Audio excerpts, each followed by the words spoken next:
तो कई खास मेहमान इस वक्त हमारे साथ अजय आलोक जी पॉलिटिकल एनालिस्ट हैं, हमारे साथ ज़ेबा यास्मीन है समाजवादी पार्टी का पक्ष रखने के लिए। मेरा पहला सवाल अजय आलोक जी आपसे है और सवाल ये है, असदुद्दीन ओवैसी कह रहे हैं कहाँ थे चूहे के बिल में, सांप के बिल में? मुसलमान तो कल भी थे, आज भी हैं और कल भी रहेंगे।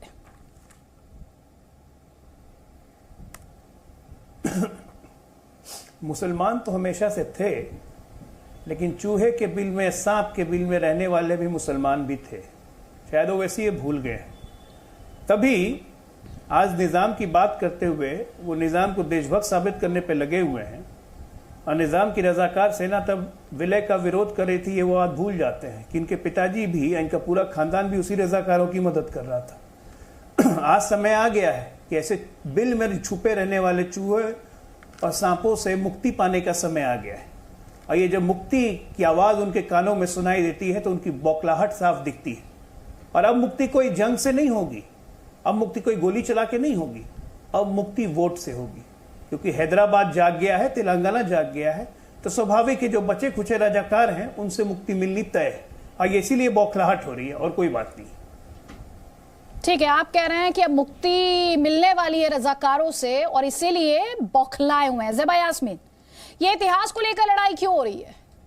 इतिहास को ट्विस्ट करके राजनीति क्या साबित करना चाहती है? ज़ेबा यास्मीन, अपने आप को अनम्यूट कर लीजिए प्लीज।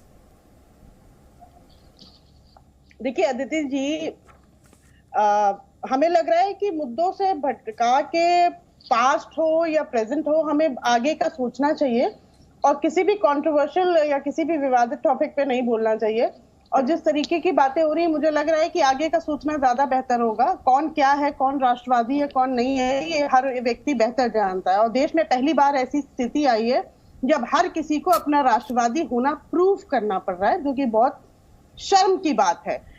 कोई राष्ट्रवादी है ये वो खुद बता सकता है और आप दूसरे को तो कभी नहीं बता सकते कि आप राष्ट्रवादी है नहीं है। बीजेपी और आरएसएस मैंने देखा है उन्होंने ठेका ले रखा है सर्टिफिकेट बांटने का, बाकियों का तो नहीं जानती मैं, लेकिन भारतीय जनता पार्टी ने तो आप कैसे देखती है? जरा वो रिएक्शन लेके आए हैं असदुद्दीन ओवैसी का, मैम का एक कमेंट लेंगे। देखिए मैं ओवैसी साहब पे क्या करूं? नहीं मैम, आप राजनीति में तो हैं, आप राजनीति में तो हैं भाई, उन स्टेटमेंट्स को कैसे देखती है? मैं तो आपसे ये पूछ रही हूँ, आप बीजेपी और आरएसएस को सर्टिफिकेट दे रही हैं, स्टेटमेंट पर आपकी क्या राय है? मैं आपसे ये जानना चाह रही हूँ।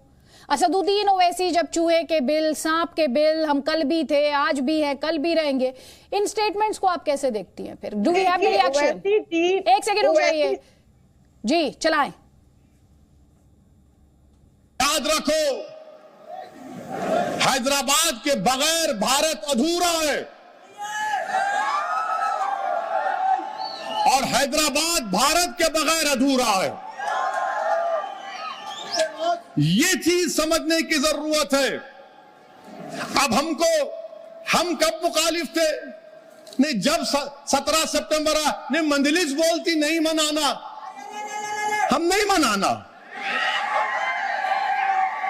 अरे तुम थे का बाबा, तुम तो चूहे की बिल में छुपे हुए थे, सांप की बिल में छुपे हुए थे। हम जब भी थे, आज भी और कल भी रहेंगे। जी ज़ेबा यास्मीन। देखिए अदिति जी, मैं समाजवादी पार्टी के प्रवक्ता हूं और हमारे लीडर, मैं मुझे पता है आप समाजवादी पार्टी के प्रवक्ता, मैं आपका रिएक्शन मांग रही हूँ स्टेटमेंट पे। आपकी पार्टी इस तरह के स्टेटमेंट को कैसे देखती है? पार्टी का राष्ट्रीय अध्यक्ष क्या बोल रहा है और क्या समझ के बोल रहा है, उसके लिए समाजवादी पार्टी भाई मुस्लिम वोटों के लिए तो आप दोनों कम्पीट करते हैं ना उत्तर प्रदेश में। भारत के सारे मुसलमान के रिप्रेजेंटेटिव ओवैसी नहीं है, इसलिए उनकी किसी भी भाषा का, उनके किसी भी स्टेटमेंट का समाजवादी पार्टी जवाब नहीं देगी। ठीक है, चलिए इंपॉर्टेंट पॉइंट आपने उठाया। वारिस पठान ये कह रही हैं कि देश के मुसलमानों के रिप्रेजेंटेटिव नहीं है असदुद्दीन ओवैसी, तो ये तो जरूरी भी नहीं समझते कि वो जो बातें कहें उसका जवाब दिया जाए। नहीं, हमने कभी भी नहीं कहा कि हम मुसलमानों के नेता है या लीडर है। हमने तो हमेशा ऐसे कहा है कि हम बिल्कुल मुसलमानों की हक की लड़ाई तो लड़ते हैं, साथ में मजलूमों की, हमारे दलित भाइयों की, हम तो सबकी हक की लड़ाई लड़ते हैं। तो ये तो हमारे ऊपर आप खाली लेबल लगा रहे हो, लगाने दो लेबल को, हमको कोई फर्क नहीं पड़ता है। क्यों? जलसों में कौन कहता है मुसलमानों अपना नेता चुन लो? ये हम लेबल लगा रहे हैं आपको? कौन लगा रहा है? जलसों में कौन कहता है? अभी आपने दो असदुद्दीन ओवैसी कहता है ना, वारिस पठान। भारत जिंदाबाद, भारत जिंदाबाद, इसके नारों से गूंजा पूरा हैदराबाद। असद ओवैसी साहब ने 1 घंटे की स्पीच दी, धमाकेदार स्पीच दी, उसमें नारे भी लगे।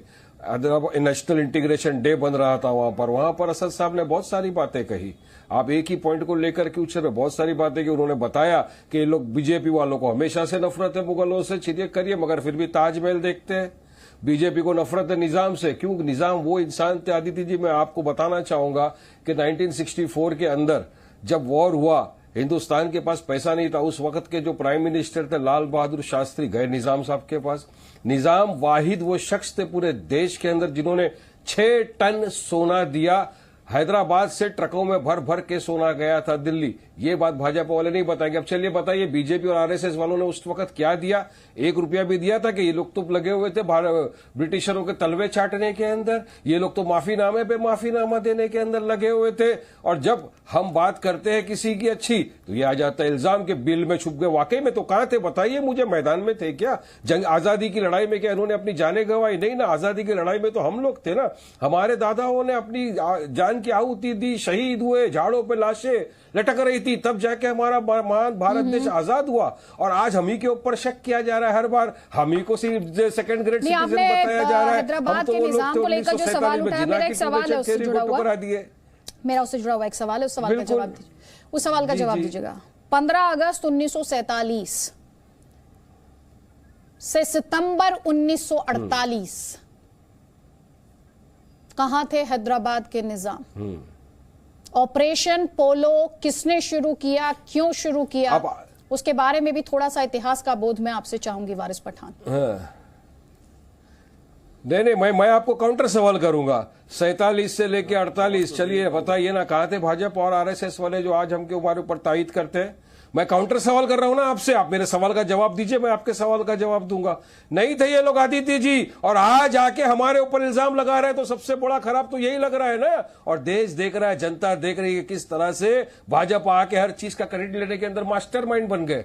लेकिन जब आजादी की बात आई, नहीं, जब हमारे देश के Mahatma Gandhi father of the nation का कत्ल कर दिया गया नथुराम गोडसे के द्वारा, जो देश का सबसे पहला आतंकवादी था, उसको तो ग्लोरीफाई कर रहे हैं वो लोग, उसको तो ग्लोरीफाई करने की बात हो रही है। ये ऐतिहासिक डेट्स हैं। मैं तो सवाल कर रहा हूं, मैं सवाल कर रहा हूं, बता दे ये लोग कहां थे? वारिस पठान, आप एक इतिहास से जुड़े सवाल से भागकर एक राजनीतिक सवाल कर रहे हैं।